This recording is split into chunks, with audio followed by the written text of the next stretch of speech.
Hey guys, welcome back to the channel. Welcome to another video. It's that time of the weekend. It's Premier League predictions time. Yes, this is of course a video where I go through each and every single game to be upcoming in another round of exciting and intriguing Premier League fixtures.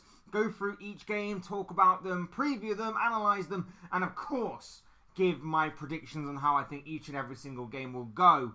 This weekend's round of Premier League action will have a lot of intriguing and exciting games, with one big game in particular upcoming for your Sunday afternoon viewing. We'll get into that as the main event of this round of fixtures.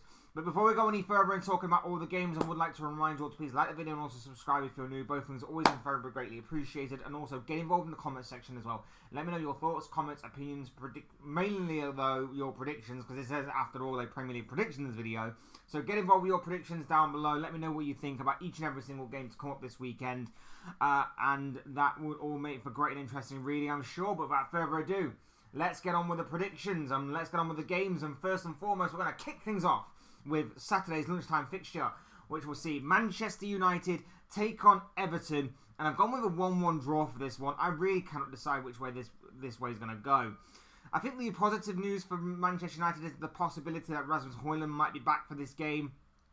If he is back, I would probably give Manchester United the edge to go on and win this. But with Everton being a bit of an awkward side from time to time, you don't really know which Sean Dyche side you're going to get. Is it going to be a resolute and strong Everton defence that is going to build upon a platform to go on and nick something on the counter-attack or from a set piece? Manchester United, they do have their vulnerabilities from set pieces, and particularly in that midfield area. If that Everton midfield turns up, that midfield area could be a very strong spot for Everton to win and a very soft one for Manchester United. United, though, will want to bounce back from that loss against their City rivals, Manchester City, last week, of course. Everton will want more points to put between themselves and the drop zone. It's going to be a big game, this one. It's going to be a nervy one. I don't exactly think it's going to be one of the more easy on the eye games to watch. But it could be an entertaining one for the amount of drama that it might produce. This is, after all, a Premier League classic. Like I say, if Højlund is back, I would probably give United the edge, because then I think they would have more firepower up front. But in saying that, I think 12:30 kickoff has all the makings for just a score draw, which is why I've gone for the 1-1 between these two sides. I'm not expecting a classic by any means. I'm not expecting the most entertaining or easy on the eye game of football, should I say. But it could be a big game in regards to both of these two seasons. Next up, moving on to Bournemouth against Sheffield United, and I've gone with a 2-0 win in favour of the home side. Bournemouth got back to winning ways last weekend with a big win over Burnley. Sheffield United are pretty much down and out. They are conceding goals left, right and centre. I think they are gone, in all honesty. I think they're already gone. I know it's still mathematically possible for them to stay up and everything, but I just don't see it happening. Bournemouth should be too strong here, should have the capabilities to win, should have the tools to win, and should be doing it pretty comfortably. I've gone with 2-0 to be easy on Sheffield United, but judging by the way that they've been conceding goals in recent games, it really could be more than 2, unfortunately, for the Blades. But Bournemouth to get the 3 points is what I've gone for in that game. Next up, Crystal Palace taking on Luton. I've gone with a 2-2 draw for this one. Palace absolutely collapsed against Tottenham last time out, and we all know about how it's a new manager, it's a new era, they're getting used to things under him, as well as on the opposite side of things in this game. Luton Town obviously are fighting with tooth and nail for everything and anything in this league that they can get their hands on, and I think it will be an interesting game. I wouldn't honestly be surprised whichever way around this result goes. I wouldn't be surprised if Palace at home, given the new manager bounce thing, could absolutely win this game against Luton, or whether the Hatters, given their heart and their desire that they've shown for the majority of this season, may actually go on and steal something, or maybe even take the win themselves against the Crystal Palace side that obviously are looking to be fellow relegation candidates as far as what the Hatters are concerned. But no, in all honesty, I'm going to call it down the middle. I'm going to say we're going to get goals in this one, and I'm going to say this game ends 2-2 come the final whistle. Again, I'm not expecting it to be a Premier League classic by any stretch of the imagination, but it could be very intriguing given the fact that both of these sides tend to score a fair few goals on their day. What to Molyneux next. It is Wolves against Fulham. I don't know which way around this result was going to go, because I think Gary O'Neill's done a fantastic job at Wolves right now. And as for Fulham, they are a side that I can never seem to predict. They seem to go on a bit of a run here and there, and then it seems to stop randomly, and then they go on a bit of a run again, and then it stops randomly for a bit. I cannot predict which way round or which kind of team we're going to get from Fulham this time around. So I've gone with the safe result of a Wolves win. I think with them being at home, I think they may as well get the job done. Like I said, I think Gary O'Neill's done a fantastic job at Wolves. I've said that for the majority of this season. And yeah, I'm gonna stick with that. I'm gonna stick with this as a 2-1 Wolves win. Wouldn't be surprised though if Fulham managed to get something from this game. They have actually played pretty well these past couple of weeks. Got a few important results as well. But again, you can never tell which Fulham side is going to turn up. So I've gone with a Wolves win, 2-1 to the home side. And Gary O'Neill to get another 3 points under his belt as he continues to push towards European football, it seems, because Wolves are that high in the table. So they are doing very, very, very well right now.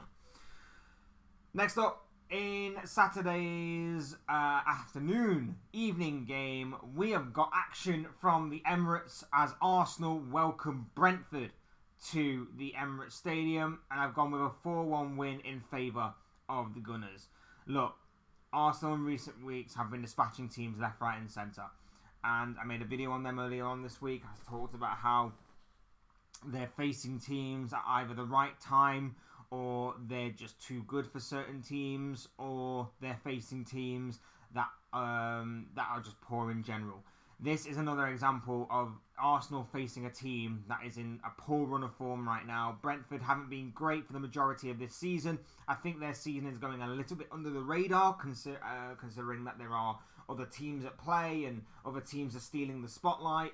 But with the way that Arsenal have been playing in recent weeks and months, I genuinely do feel like this could be another episode of Arsenal's brilliant football on display, absolutely wiping the floor with their opponent, and Brentford are the unfortunate ones that are going to be on the receiving end of that.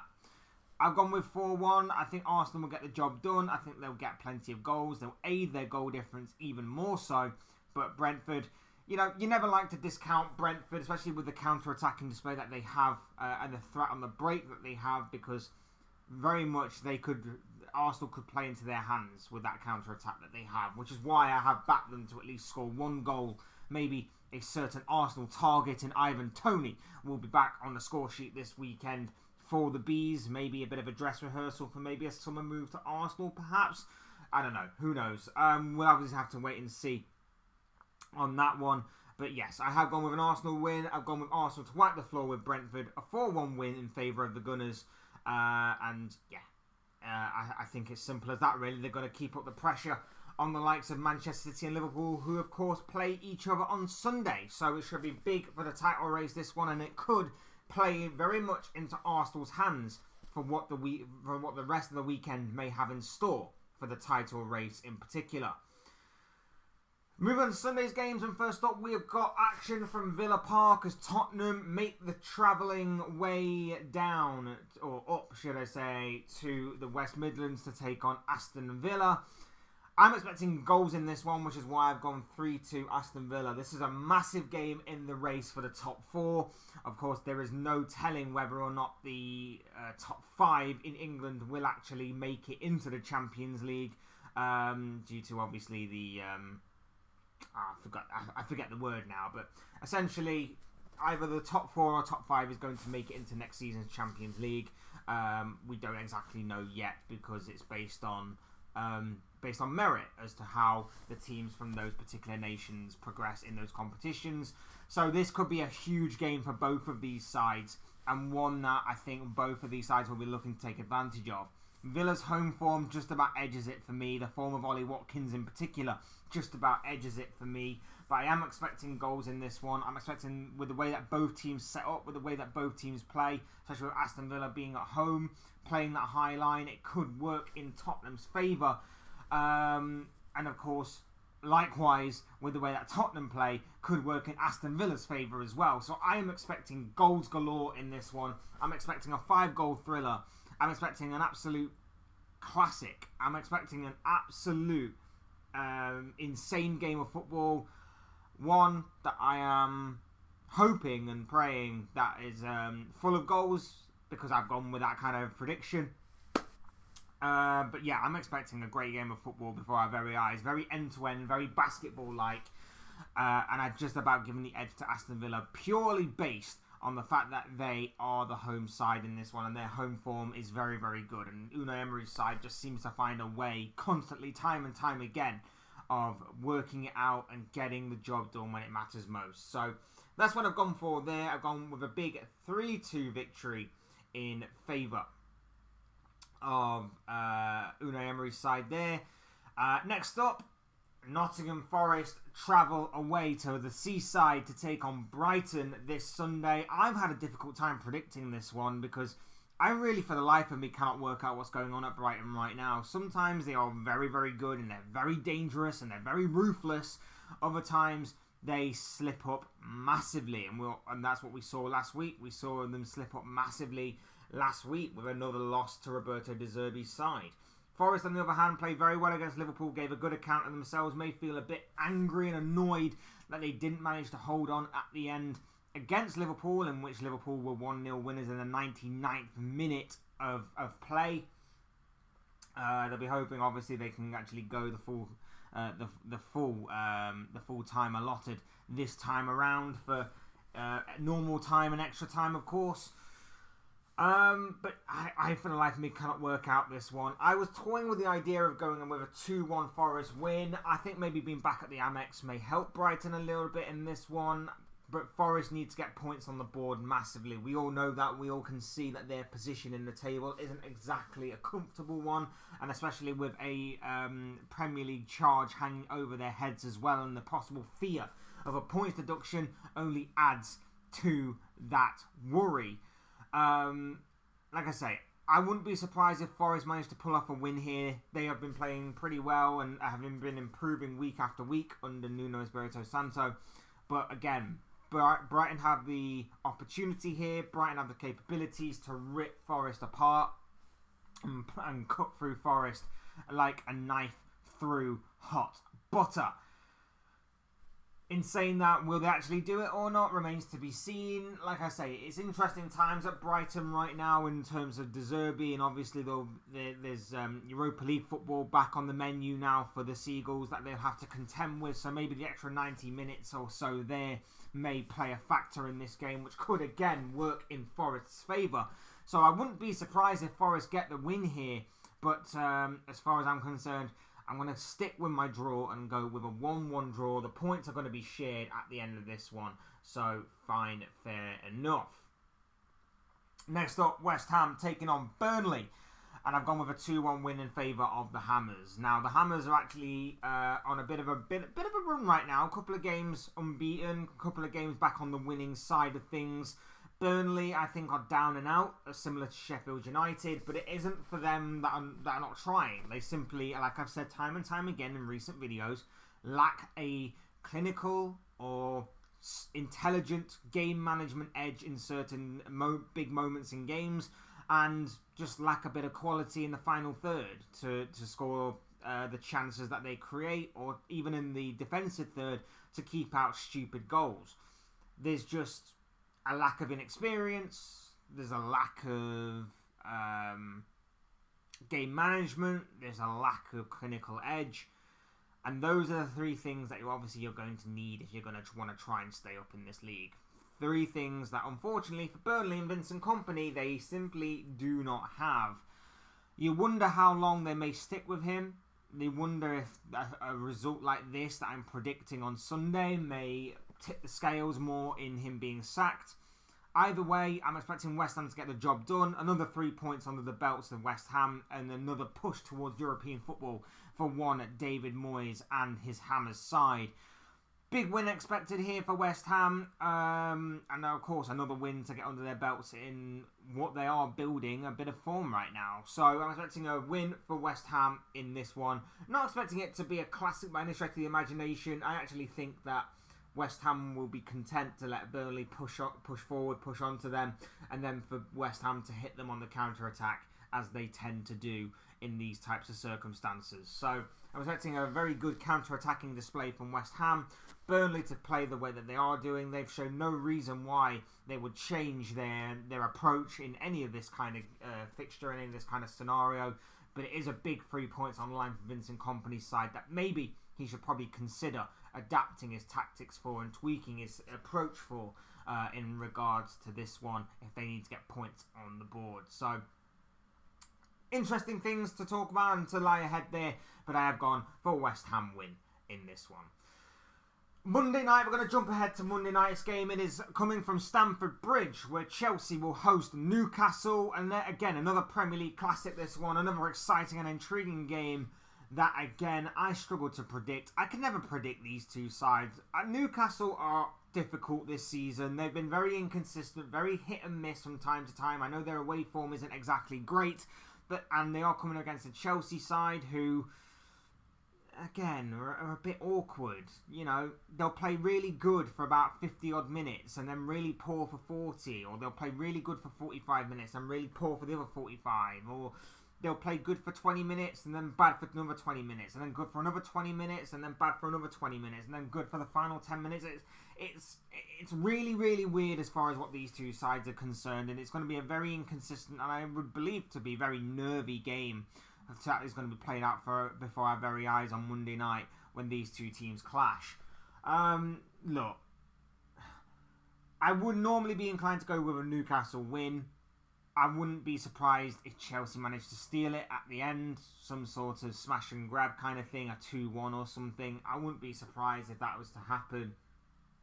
But I have gone with 1-1. I've gone with the points to be shared. Like I say, it's going to be an interesting game, to say the least. It's going to be one that I can't really call, and I've not really had much luck in calling recent games, Newcastle or Chelsea, to be quite honest with you. So it's going to be difficult to call this one. But yeah, I've gone with a 1-1 draw. I cannot really separate these two, to be honest. Both of these sides have had very awkward games in recent weeks. Both of these sides have been very awkward in terms of their form.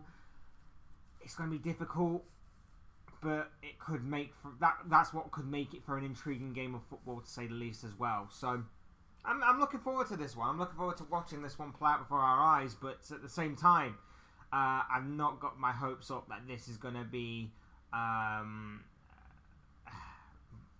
don't know. I actually don't know anymore. I don't know with these two sides. I've been that burnt by these two sides this season in terms of predicting what the score lines are going to be and the outcomes for their games are going to be, that I just don't know. So we're going to move on. I'm going to call it down the middle. I'm going to stick with my normal prediction. I'm going to call it down the middle, go 1-1 and call it at that.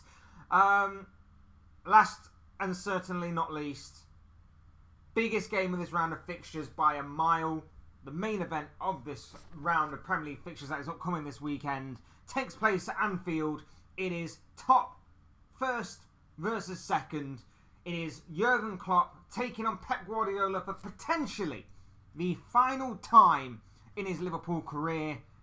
It is Liverpool against Manchester City, and I have gone for a 3-1 win to Liverpool. Now, I was debating 3-1, 3-2, 2-1. Either way, I'm pretty confident Liverpool will win. A draw may seem more likely. I get that. But I'm gonna put my head on the chopping block here. I'm gonna stick with this one. I'm gonna go right to the wall on this one. I've gone 3-1 to the Reds. Now, it's not an entirely confident prediction. Of course it was, because if I was absolutely confident on this one, I'd be mad. This is Liverpool against Manchester City. If this was Liverpool against like a Sheffield United or a Burnley, I would have gone more confident. Whatever. This is Liverpool against Manchester City. This is going to be an exciting and very, very nervy game if you are a fan of one of these two clubs. Probably even be nervy if you're an Arsenal fan as well. Of course, watching this one from afar. I've gone 3-1 to the Reds. This needs to be a win for Liverpool. A draw isn't the end of the world. I get that 100%. But if you want to lay down a statement, not just to the rest of the Premier League, but in particular to the other title rival, which is not involved in this game, which is Arsenal, you need to go and win this game. And I don't think there's ever a better opportunity for Liverpool to win a game against Manchester City than what is right now. Yes, Liverpool have got a bit of a depleted squad.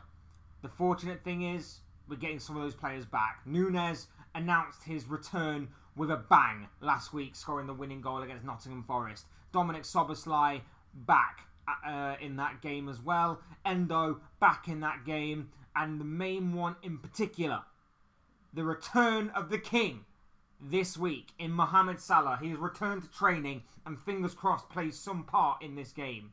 We have proven that we can handle absentees, long-term absentees, whatever the case may be, in big-name players. But in this one, we're going to need to be as at full strength as possible. It's not going to be easy. But what we've seen from Manchester City in recent weeks is a frailty. There is a fragility there. There is a weakness in their defensive structure. Phil Foden is playing absolutely incredible right now. Erling Haaland is, well, Erling Haaland. There's no doubt about it. Those two worry me. The rest, we can neutralise. We need a big game from everybody in this game. We need to turn out some big performances. We need to turn out some absolute monumental, monster mentality-like performances if we are to beat this Manchester City side. But like I say, there is a weakness there with Man City, and it is counter-attack. If we adapt our tactics, even by slightly dropping a few yards, even if it is by letting Man City come onto us and then hitting them on the counter-attack, like what Arsenal did to us a few weeks ago, we can really cause some damage to that Manchester City back line. Konate and Van Dijk, I have got no issue whatsoever with them. They have been imperious for most of this season. I'm hoping and praying that that continues in this game. Conor Bradley, I'm hoping he shows no sign of letting up. I hope he shows no fear in his performances when he goes up against Jeremy Doku. Andy Robertson on that left side, or even if it's Joe Gomez, I don't care which one it is. I've got confidence in both of them to, of course, play the way that I know they can. The midfield, Endo, we need another warrior-like display from him. We need Szoboszlai in there for his energy and for his work rate. We need maybe even Harvey Elliott going in there as well. I know he's played a lot of minutes recently, but the way that he moves the ball, the way that he's able to pick a pass from deep, maybe that could be adapted as well to him. Alexis McAllister as well, with the way that he's been playing recently, absolutely outstanding performances in recent games. The way that obviously he moves the ball quickly forward is going to be good. We're going to need a very good transition phase from Liverpool. And then, of course, it's all about the front three. We need Luis Diaz to be on form. He's been getting better in recent weeks, but we're still lacking a clinical edge from him. Darwin Núñez has to start for me. No-brainer, has to start. Darwin Núñez has to be there. And then it's about whether or not you do go with Harvey Elliott to start on that right-hand side, or whether or not you do go with Mohamed Salah. Do you risk putting Salah straight back in the deep end on this one? It's going to be very interesting to see the lineup for Liverpool. It's going to be interesting to see the lineup for Manchester City. It's going to be interesting to see how both teams approach it, because with Manchester City playing Liverpool now, and then after the international break, then playing Arsenal, it's a couple of massive weeks for Manchester City. For Liverpool, if they win this, I will start to believe that we are going to become Premier League champions. This is a must-win for me to start believing. If we don't win, I'm still going to back City. If we win this, I'm going all in on Liverpool. So, massive game. monumental game, nervy game, and one that, of course, we know how City will play. It's about whether or not Liverpool will try and match them toe-to-toe, whether they'll just go straight for the throat come kick-off, which is a possibility, and has been a way that Liverpool have got at Manchester City in the past. But they've also got at Manchester City in the past by adapting their tactics, dropping a few yards deeper, and trying to hit them on the counter-attack, which is what Arsenal did to Liverpool a few weeks ago, like I say, and could work in Liverpool's favour when taking on City in this one. It's going to be a very intriguing game. I cannot wait. I'm sticking with my 3-1 prediction to Liverpool. I'm hoping the likes of Darwin Núñez continues his scoring streak and puts City to the sword. We need to watch out for Phil Foden. He's in absolutely sublime form right now. We need to watch out, obviously, for Erling Haaland, who is Erling Haaland. But apart from that, I've got no worries whatsoever with the majority of the Manchester City team. I'm wary of them. I'm cautious of them. Of course I am, because it's Manchester City. But I've got no issues with the exception of those two in particular. Liverpool 3, Manchester City 1 is what I'm going for. Come on, you Reds. Please, please, please put in a performance on Sunday that is going to be statement-making, history-making, worthy of me calling you this hopefully soon to be Premier League champions. I'm praying for that. I'm hoping for that. I really wish that this comes true. Anyway, that's all I'm going to say about that. Those are just the thoughts, comments, opinions, predictions, feelings, whatever you want to call it, of this guy. I want to know what you guys think. What do you make of all the games that are coming up this weekend in another round of exciting and intriguing Premier League fixtures? Let me know your thoughts, your comments, opinions, but most of all, of course, let me know your predictions down below in the comment section. This is a Premier League predictions video after all, people, so do get involved down below with your predictions. It would be great to hear from you all, make for great and interesting reading, I'm sure. Otherwise, hit the like button on the way out if you enjoyed the video. Subscribe if you are new or want to see more content like this. Both things are always and forever greatly appreciated. And as always, thank you all so much for watching and listening. I've been Fletch. This has been another Premier League predictions video, and I will see you all again soon in another video or live stream or whatever it may be. Cheers, guys. Thanks everyone for watching. Take care. Enjoy the rest of your day. Come on, Liverpool. Please, please, please, please let my prediction be right. Talk to you again soon, guys. Thanks everyone for stopping by and watching. Take care. Enjoy the rest of your day.